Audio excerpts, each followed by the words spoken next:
मुर्शिद हुजूर गौस पाक कहते थे, दिन भर रमजान शरीफ में पानी नहीं पीते, शरबत नहीं पीते, खाना नहीं खाते, और इफ्तार करते हो तो लोगों के खून से करते।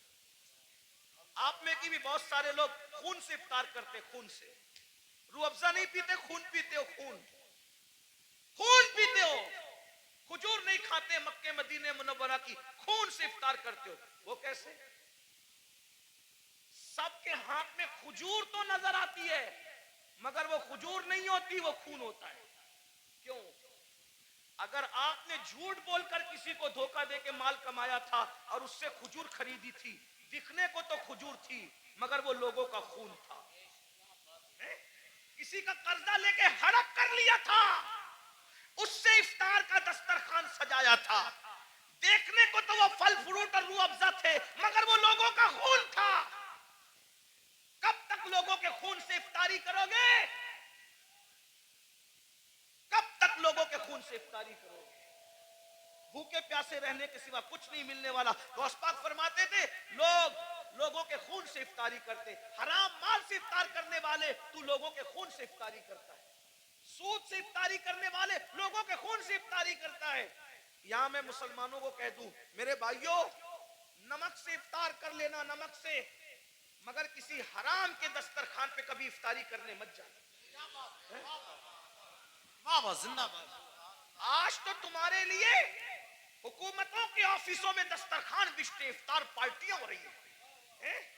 मुसलमानों का खून चूसने वालों के साथ इफ्तारी करने वालों, तुम्हें शर्म नहीं आती? क़यामत के दिन रसूलुल्लाह को मुंह क्या दिखाओगे? और गैरत का सौदा ना करो, गैरत का जनाजा ना निकालो। नबी ये पाक का आशिक वो होता है, उसके बदन पर पेवन वाला लिबास तो हो सकता है, उसके बदन पर गुनाहों के धब्बे वाला लिबास नहीं होता। गैरत सीखो, गैरत। इकबाल ने कहा था, ऐ ताहिरे लाहौती, उस रिस्क से मौत अच्छी जिस रिस्क से आती हो परवाज में पहुंचाए। क्या बात हजरत, जिंदाबाद जिंदाबाद। वाह वाह। बहरहाल हारून से बहलूल ने कहा, मैं बहलूल की बात नकल कर रहा हूं, हारून की कोई तौहीन नहीं करो। अगर कोई हारून का चाहने वाला हो तो प्लीज वो मेरे ऊपर कोई इल्जाम नहीं। मैं सिर्फ हारून की बात इबरत के, और जो बात इबरत के तौर पे कही जाती है, कोई बेहतरी नहीं। तो क्या लोगों का खून चूस के, बादशाह था ना भाई, खून चूस के जा रहा है आज को। हारून ने कुछ नहीं कहा। तो बहलूल ने कहा, बड़ा घमंड है ना तेरी हुकूमत पर। अब भी सुनो आप, बहुत घमंड है तुझे अपनी हुकूमत पे, और तो होना भी चाहिए। बादशाह ने कहा होना भी चाहिए। ओ बहलूल पागल, तुझे क्या पता हुकूमत की लज्जत क्या होती है? पर मैं तेरी हुकूमत की हैसियत मेरे नजदीक एक गिलास पानी से ज्यादा भी नहीं है, गिलास भर पानी से ज्यादा नहीं है तेरी हुकूमत की कीमत। बहुत घमंड न कर, बहुत घमंड न कर। बहलूल की बात पर हारून ने हंसना था, हंसा। जैसे हम लोग की बात पे भी लोग हंसते हैं। हम लोग जब इस तरह की बातें करते हैं, लोग हंसते हैं, मौलवी लोग को देखो पागल हुए हैं। दौर इतना तरक्की कर गया, ये अभी तक यही करते हैं। कब्र में क्या होगा, हश्र में क्या जी होगा, जी। और ये क्या होगा, वो क्या होगा। देखो दुनिया तरक्की कर रही है, दुनिया पिज्जे खा रही है, अभी ये कब्र के बिच्छुओं को लेके बैठे। ठीक है, जो कहना है कह लो, लेकिन नबी ने जो कह दिया वही होगा। पिज्जा खाने वाले हो, बर्गर खाने वाले हो, बिरयानी खाने वाले हो, या फाका करने वाले हो, या रोजा रखने वाले हो, कब्र में जाओगे। जिसके लिए नबी ने जो कह दिया सो वही हो करके रहेगा। मोजिजा मेरे नबी का कह दिया तो हो गया, आपने कतरे को दरिया कह दिया तो हो गया। तुम्हारे मुंह से जो निकली वो बात हो के रही, उन्होंने जो कहा वो हो करके रहेगा। और बहलूल ने कहा, तेरी हुकूमत की कीमत एक गिलास पानी से ज्यादा की नहीं है, बड़ा घमंड मत कर, इतरा मत। उसने कहा एक गिलास पानी कहाँ? कहा ये बता। हारून को कहा, बता, अगर तू रास्ता भटक जाए, तो सफर में जाना हज के, रास्ता भटक जाए, खाना पीना खत्म हो जाए, तेरे सारे चमचे वमचे बिखर जाए, तू अकेला पड़ा रहे, पानी ना मिले, खाना ना मिले, मरने के करीब आ जाए, और उस वक्त तेरे पास कोई आगे कहे कि हारून मैं तुझे एक गिलास पानी पिलाऊंगा, बोल कितने में खरीदेगा? बोल कितने में खरीदेगा एक गिलास पानी?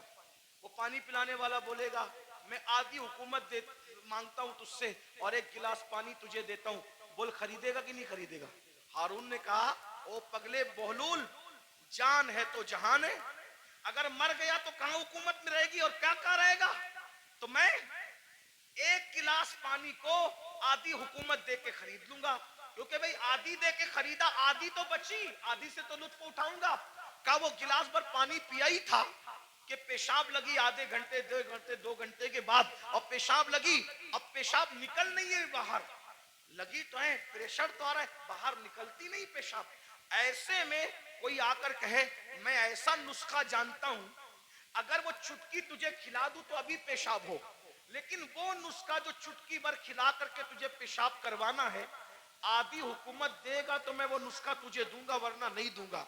बोल, पेशाब करने के लिए वो आधी हुकूमत दे के नुस्खा लेगा कि नहीं लेगा? कहा बिल्कुल लूंगा, क्योंकि जान है तो जान है, इसलिए कि हुकूमत ना रहेगी, जिंदगी तो रहेगी।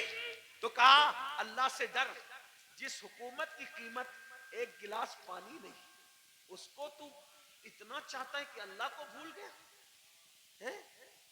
बताओ, हारून रशीद की कब्र पर कितने लोग जाते हैं फातिहा करने? कितने लोग हारून रशीद के नाम पे न्यास करते हैं? हारून रशीद के नाम पे कितने लोग जलसा करते हैं? कितने लोग जुलूस करते हैं? वो है, कितने लोग उसकी मुरीदी का ऐलान करते हैं? बादशाह था, बादशाह, इतना बड़ा बादशाह कि बादलों को कहता था जहां जाओगे जा करके बरस जाओ, मेरी हुकूमत होगी। लेकिन ना नाम है, ना अल्लाह ऊपर कोई दुआ करने वाला है, ना कोई नाम लेने वाला है, ना कोई तारीफ करने वाला है। अल्लाह ऊपर, फिर कह रहा हूं तौहीन के तौर पे नहीं, इबरत के तौर पे कह रहा हूं, है कोई उसके नाम का जलसा जुलूस करने वाला? नहीं नहीं नहीं। बताओ, जब इतने बड़े बादशाह का कोई नाम लेवा नहीं है, जबकि उसकी जिंदगी में कुछ तकवा भी नजर आता है, लेकिन अल्लाह अकबर, उस मर्द कलंदर को देखो जो मदीने मुनव्वरा से एक लिबास पहन कर आया था और पूरी जिंदगी उस पे गुजार दिया और 90 लाख को ईमान की दौलत अता कर दी। 800 साल से ज्यादा का अरसा गुजर रहा है, हिंदुस्तान में कोई कोना ऐसा नहीं है कि रोजाना गरीब नवाज को खिराज अकीदत न पेश किया जाता। नारे तकबीर, नारे रिसालत, फैजाने ख्वाजा गरीब नवाज, मसलके आला हजरत, उनके नाम के डंके ना बजाए, ये हमारे लिए इबरत है। इसलिए दौलत के नशे में अल्लाह को मत भूलो। तो आका अलैहिस्सलाम फरमाते हैं, दूसरा गुरोह जो अपनी कब्र से निकलेगा तो उनका हाल क्या होगा? वो पागलों जैसे दिखेंगे, पागल नहीं होंगे, आसिफ ज़दा दिखेंगे, आसिफ। और आखिरी बात इस उन्वान की, आका फरमाते तीसरा ग्रुप जब अपनी कब्र से निकलेगा तो वो जर्रे बेमिकदार से भी कम होगा। एक तो जर्रा होता है और जर्रे में जर्रे बेमिकदार से भी कम होगा। उनकी शक्लें तो इंसानों जैसी होगी, लेकिन वो बिल्कुल बारीक से जर्रे जर्रे दिखाई देंगे। अल्लाह की कुदरत है, बारीक बारीक जर्रे दिखाई देंगे, वो बारीक बारीक जर्रे। और जानवर उनको कुचलेंगे मैदान महशर में, और इंसान उनको पैरों तले कुचलेंगे मैदान महशर में। और जब इंसान और जानवर उनको कुचल लेंगे तो कुचलने के बाद उन जर्रे बेमिकदार की शक्ल में उठने वाले इंसानों को पकड़कर जो जहन्नम के अंदर कैद खाना होगा, उस कैद खाने में ले जाकर के कैद कर दिया जाएगा। जरा गौर कीजिए, फिर आका फरमाते हैं उस कैद खाने में उनको नारुल अनियार नाम का मशरूब पिलाया जाएगा। एक तो जर्रे बेमिकदार में उनको उठाया जाएगा, इंसान और फरिश्ते उनको पैरों तले कुचलेंगे, फिर उनको पकड़कर जहन्नम के कैद खाने में ले जाया जाएगा, उसमें उनको नारुल अनियार पिलाया जाएगा। सहाबा ने पूछा, या रसूल अल्लाह, ये नारुल अनियार क्या है? तो आका फरमाते हैं ये जहन्नमियों का खौलता हुआ पीप है जो उनके जिस्म से निकलेगा, और जहन्नम की सड़ी हुई आग है जो उनकी गिज़ा बनेगी। सहाबा ने पूछा, आका वो जर्रे बेमिकदार वाले लोग और वो जहन्नम के अंदर कैदी लोग, नारुल अनियार पीप पीने वाले लोग, जहन्नम की सड़ी हुई आग खिलाई जाने वाले लोग, वो कौन होंगे? तो आका फरमाते हैं वो दुनिया में वो लोग होंगे जो घमंड करते होंगे, तकब्बुर करते होंगे। मैं चौधरी का बेटा, मैं मालदार का बेटा, मैं पढ़ा लिखे का बेटा। इल्म पर घमंड करने वाले, अमल पे घमंड करने वाले, नसब पे घमंड करने वाले, तकवे पे घमंड करने वाले, किसी किस्म का घमंडी होगा, कयामत के दिन उसको जर्रे बेमिकदार में उठाया जाएगा। ऐ मेरी जवानों, आपसे पूछता हूँ, ये घमंड ही तो है जो आपको उलमा के करीब नहीं होने देता। ये तकब्बुर ही तो है जो लोगों को आज दिन से करीब नहीं होने देता। थोड़ी सी दौलत आ गई, गरीब रिश्तेदारों को भूल गए, घमंड कर रहे हैं। थोड़ी सी डिग्री आ गई, दीनदारों को हकीर समझ रहे हैं। अभी देखो ये बच्चे जो हाफिज कुरान हुए, कोई इज्जत नहीं हमारे समाज में। आलिमों की और हुफ्फाज की कोई इज्जत नहीं। जबकि हम इनको क्या कहते हैं? नायबे रसूल। कागज पे कुरान लिख दिया जाए तो उसको सर पे रखा जाता है, और सीनों पे कुरान लिख दिया जाए है? तो उनको मस्जिद में वो लोग आके बात सुनाते हैं, घर में जिसकी बीवी उसकी बात नहीं सुनती। कागज का लिखा हुआ कुरान सर पे आए, सीनों पे लिखे हुए कुरान की क्या कद्र कर? भाइयों, कद्र करना चाहिए। ये जो बेकदरी उलमा की करते हो, बेकदरी हुफ्फाज की करते हो, दीनदार तबके, आप लोग नहीं करते। आप लोग तो बहुत मोहब्बत करते हैं, लेकिन इंटरनेट के जरिए से आवाज वहां तक पहुंचती है जो घरों में बैठे हैं, जो हमें सुनना नहीं चाहते। इंटरनेट के बहुत से नुकसानात है, लेकिन कुछ फायदे ये भी हुए कि जो तबका हम लोगों की आवाज से नफरत करता था, वो भी कहीं ना कहीं चुपके चुपके सुनने लगा, और कहीं ना कहीं बर्फ पिघलने लगी। हाँ, ये हो रहा है फायदा, कुछ नुकसान भी हुआ। हाँ, इसीलिए आपसे कहता हूं, इंटरनेट के सामने बैठते हो तो बड़े वकार से बैठा करो। आपके बैठने से किसी को हिदायत भी मिल सकती है, और मिंबर पे लड़ने से किसी का ईमान भी जा सकता है। इसका ख्याल रखना, इसलिए कि आपको अपने बेगाने सब देख।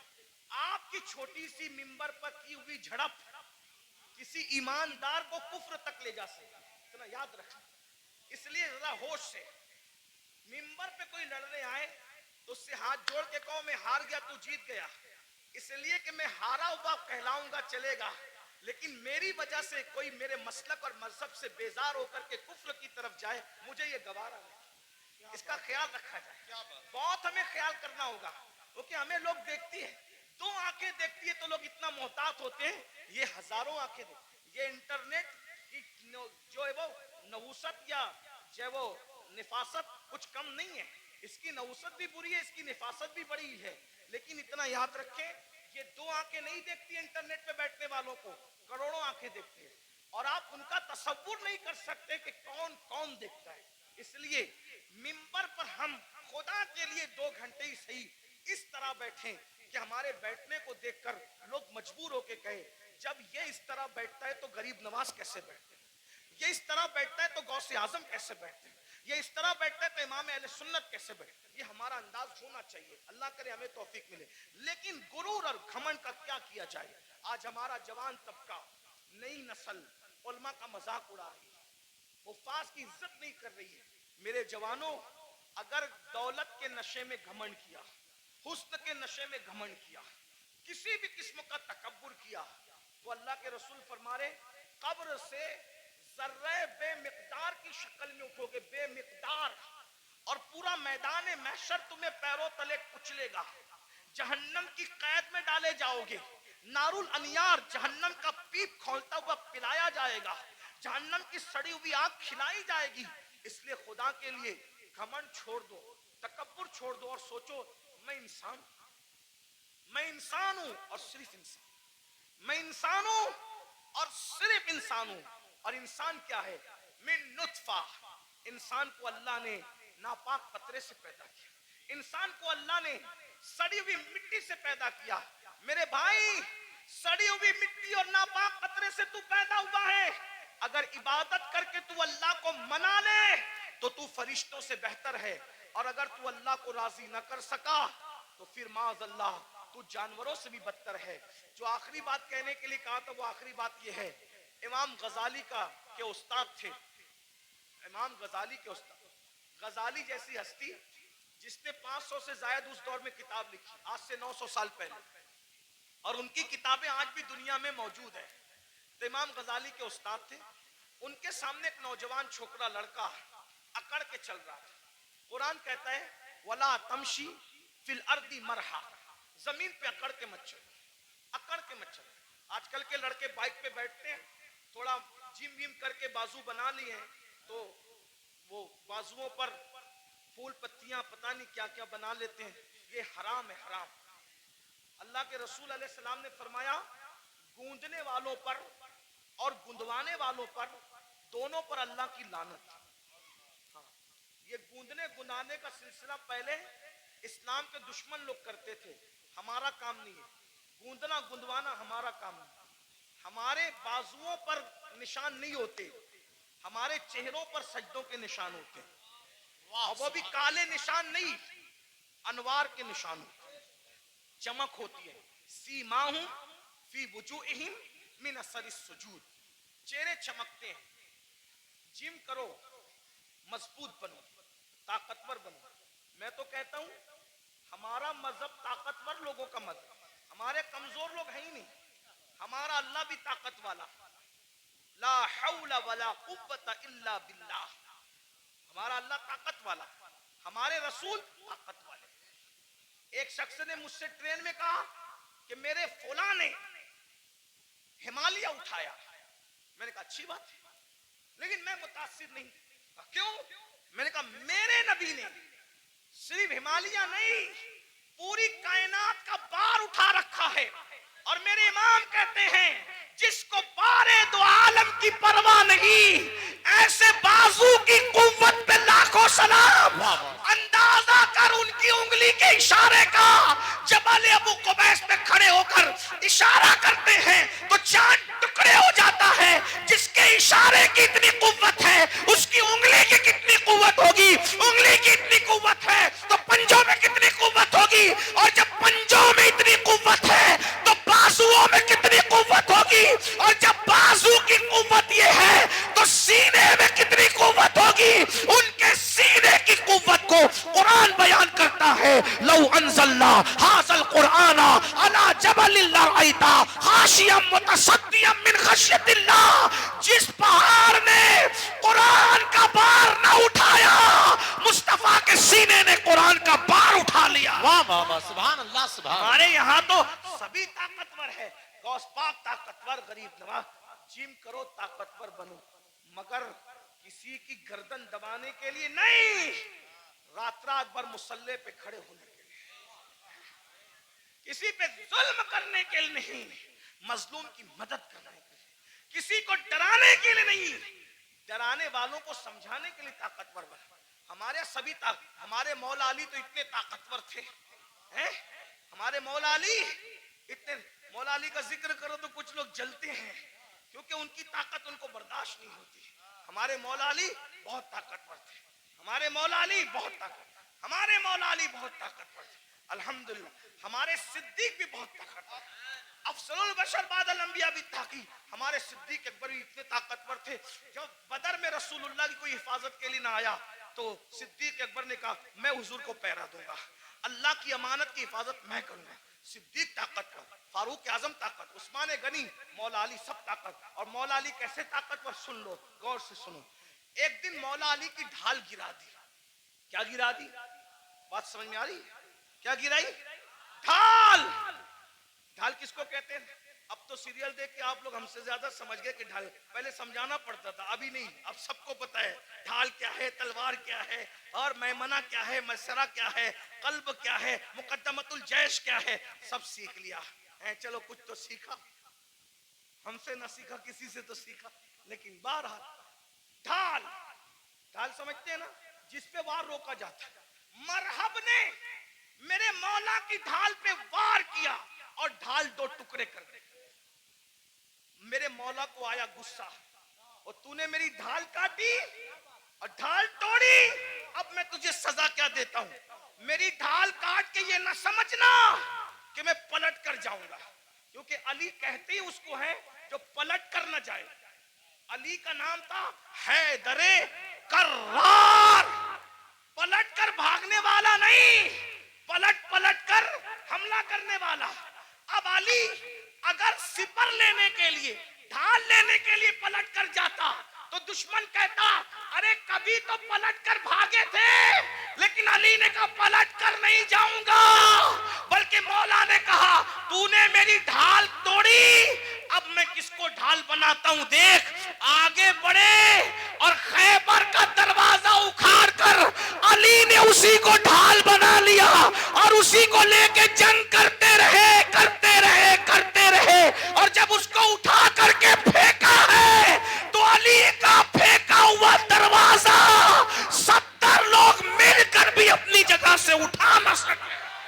नारे तकबीर, नारे रिसालत, नारे हैदरी। कभी दीवार हिलती है, हजरत कभी दर कांप जाता है, अली का नाम सुनकर अब भी खैबर। हम अली वाले हैं, लेकिन वो अली वाले हैं जो सिद्दीक को अफजलुल बशर मानते हैं। वाह वाह सुभान। हम वो अली वाले हैं जो फारूक आजम को आदिलों का सरदार मानते हैं। हम वो अली वाले हैं जो उस्मान को एक नूर वाला नहीं बल्कि 2 नूर वाला जुन्नूरैन मानते हैं। हाँ, हम वो अली वाले, बहुत अच्छा, सुभान अल्लाह, अल्हम्दुलिल्लाह। सुभान अल्लाह। और वही सच्चे अली वाले हैं जो अली को भी मानते हैं और मौला अली की भी मानते हैं। तो आखिरी बात जो कहने चला था, क्या वो नौजवान पहलवान था, बाजू मोटे मोटे थे, घमंड में इतरा के चल रहा था। अल्लाह को इतरा के चलना पसंद नहीं, इतरा के चल रहा था। इमाम गजाली के उस्ताद ने कहा, ए लड़के, इतरा कर घमंड से मत चल। उसने पलट कर नसीहत नहीं मानी और हजरत को कहा, आप मुझे जानते हैं मैं कौन हूं? आप मुझे जानते हैं मैं कौन हूं? इमाम गजाली के उस्ताद ने कहा, बेटा अच्छी तरह जानता हूं कौन हूं। कहा, कौन हूं मैं? फरमाया, तेरी इब्तिदा पानी का नापाक कतरा है और तेरी इंतहा कब्र की सड़ी हुई मिट्टी है। इससे ज्यादा तेरी कोई औकात नहीं है। बस मेरी भी गुजारिश यही है, हम पानी के नापाक कतरे से पैदा हुए, इतना नापाक, इतना नापाक, इतना नापाक, ज़बाने हया इजाजत नहीं देती कितना नापाक, लेकिन एक जुमला हया के पर्दे में सुन ले, इतना नापाक है कि बाहर निकल आए तो गुस्ल फर्ज कर दे, इतना नापाक।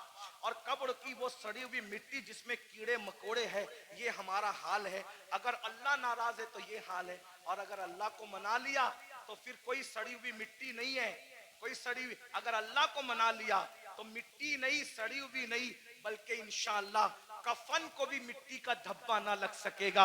अगर खुदा को मना लिया, आओ आज अहद करो, शाबान का महीना चल रहा है, अल्लाह के रसूल रजब से ही तैयारी करते थे रमजान शरीफ की। नेकियों का मौसम बहार आने वाला है, बरकत वाला महीना। एक नेकी 70 के बराबर, फर्ज 70 फर्जों के बराबर। रोजा रखना, गुनाह से बचना। एक बात ये भी बता दूं, जो रमजान शरीफ में गुनाह करता है, अल्लाह के रसूल फरमाते हैं कि अल्लाह उसके 1 साल की नेकियों को बर्बाद कर देता है। रमजान शरीफ में एक गुनाह, ये कहां से मैं पढ़ रहा हूं, अल मौजमुल औसत से हदीस पढ़ रहा हूं। हाँ, जो रमजान शरीफ में एक गुनाह करे, अल्लाह उसके 1 साल की नेकियों को बर्बाद कर देता है। इसलिए रमजान शरीफ में जहाँ मुस्लिम अक्सरियत है, बड़ा मजा आता है। हमारे गांव में भी बड़ा मजा आता है, 80% हुजूर के गुलाम रहते हैं, मजा आता है। मुंबई में भी रमजान शरीफ का मजा आता है, मुरादाबाद, संबल, इधर भी रमजान शरीफ का मजा है ना। क्या बाजार सजते हैं, क्या इफ्तार लगती है, लेकिन ये बाजार है। असल रमजान शरीफ की बहार उसकी है जो गुनाह से बच जाए, इबादत करके अल्लाह को राजी कर। क्या बात है हजरत, सुभान अल्लाह। रोजा रखना, हो सके तो रमजान शरीफ में तहज्जुद, सहरी को उठते तो तहज्जुद का एहतिमाम करना। मेरे आका फरमाते हैं जो तहज्जुद पढ़ता है, आका फरमाते हैं इंशाअल्लाह वो बेहिसाब जन्नत में दाखिल होगा। तो नहीं साल भर पढ़ सकते तो रमजान शरीफ में 2 ही रकत पढ़ लेना, ज्यादा उसके यहाँ बहुत ज्यादा की जरूरत नहीं है, वो बहुत थोड़े अमल पे राजी हो जाते। सहरी में उठो, जल्दी से 5 मिनट पहले उठ जाओ, वुजू करो, 2 रकत पढ़ो तहज्जुद, दोनों में 3-3 बार कुल अल्लाह पढ़ो और अल्लाह से कहो। अल्लाह कहता है मैं पहले आसमान पे तजल्ली करता हूँ, पहले आसमान पे रात के आखिरी हिस्से में तजल्ली करता हूँ और कहता हूँ मांग क्या मांगता है, जो मांगेगा तो जो मांगते हो। लेकिन उस वक्त तो सहरी में आप क्या करते हैं, उस वक्त भी आप व्हाट्सएप, लोग उस वक्त भी ऑनलाइन रहते हैं, जरूरत के तहत रहते हो, अच्छी बात है। उस वक्त अल्लाह फरमा रहा है मांग मैं दूंगा, आप ऑनलाइन हो। इफ्तार के वक्त तो आवाज आ रही है जो मांगेगा दूंगा, आप ऑनलाइन हो। रमजान शरीफ का फायदा उठाओ, एक बार दुरूद शरीफ पढ़ो, 70 बार दुरूद का सवाब। रमजान शरीफ के लिए तैयारी, अभी से तौबा करो, इस्तिगफार करो। आज से पहले जो हुआ, जो गुनाह हुए, सबसे माफी मांगो, तौबा करो और नमाज के पाबंद बनो। सोच ये तय कर लो, आज कौन सी तारीख है शाबान की, 4 तारीख है ना, 4 गुजरी, ये 4 क्या है पता है तुम्हें? ये 4 शाबान तुम्हारे और मेरे इमाम हैं, इमाम हुसैन की विलादत की तारीख है। सुभान अल्लाह सुभान हैं? मौलूद हुसैन पाक का दिन गुजरा आज, मिलाद हुसैन, सैयदा के आंगन में जो दूसरा फूल खिला था। हैं? गौर कीजिए। तो आज से ये अहद कर लो कि मैं नमाज की पाबंदी करूंगा, लेकिन नमाज पढ़ूंगा तो किसके पीछे? जिसका अकीदा मेरे अकीदे की तरह हो उसके पीछे नमाज। यानी मैं नबी को जिंदा मानता हूं तो मुझे इमाम भी वही चाहिए जो नबी को जिंदा मानता है। मैं नबी को आलिम माकाना वमा यकुन मानता हूं तो मुझे इमाम भी वही चाहिए जो नबी को माज अल्लाह पीठ के पीछे इल्म का दाना ना दे, बल्कि नबी को वो ये माने कि ये सब चीजें तो बहुत छोटी मोटी है, जिसकी निगाह से खुदा की जात ना छुपी उसकी निगाह से कौन सा इल्म छुप सकता है। सुभान अल्लाह। और अगर बरेली के ताजदार के लहजे में कहे तो यूं कह ले कि और कोई गैब क्या तुमसे नेहा हो भला, जब ना खुदा ही छुपा तुम पे करोड़ों दुरूद। तो इमाम कौन सा चाहिए? बस ये जो आपका अकीदा वो आपके इमाम का अकीदा। बस आखिरी बात कह दूं, लोग क्या करते हैं, मैं तो नबी को जिंदा मानता हूं, मैं तो नबी को हाजिर और नाजिर मानता हूं, मैं तो नबी को अफजलुल रुसुल मानता हूं, मैं तो नबी को खैरुल बशर मानता हूं, लेकिन मैंने हर किसी के पीछे नमाज पढ़ लेना। मैंने कहा भाई, जिस मौक्किल का वकील उसके खिलाफ हो उसका मुकदमा वो कैसे जीत सकता है? मिसाल के तौर पे बात इतनी है कि मौक्किल किसको कहते हैं? जिसके आगे वकील खड़ा हो। मौक्किल कहे मैंने कत्ल नहीं किया और वकील कहे कि मेरे मौक्किल ने कत्ल किया, तो बोलो बचाएगा कि फंसाएगा? हैं? मौक्किल अलग बोल रहा है, वकील अलग बोल रहा है, बचाएगा कि फंसाएगा? अरे जब दुनिया की कोर्ट में मौक्किल और वकील की अलग अलग बात फंसा देती है तो कुदरत की अदालत में इमाम का अकीदा अलग है, मुक्तदी का अकीदा अलग है। बोलो तुम्हारी नमाज को बचाएगा कि फंसाएगा? अब तुम्हारे ऊपर है। नमाजें बचाना चाहते हो तो सदरुल फाजिल जैसे वाले अकीदे के पीछे नमाज पढ़ना, और अगर नमाज को फंसाना चाहते हो तुम जानो, तुम्हारा काम जानो। हम अपनी जिम्मेदारी पूरी कर चुके। अल्लाह दौरान गुफ्तगू अगर कोई गलती हो तो हमें माफ करे। अस्तगफिरुल्लाह वमा अलैना इल्लल बलाग। अस्सलामु अलैकुम व रहमतुल्लाह।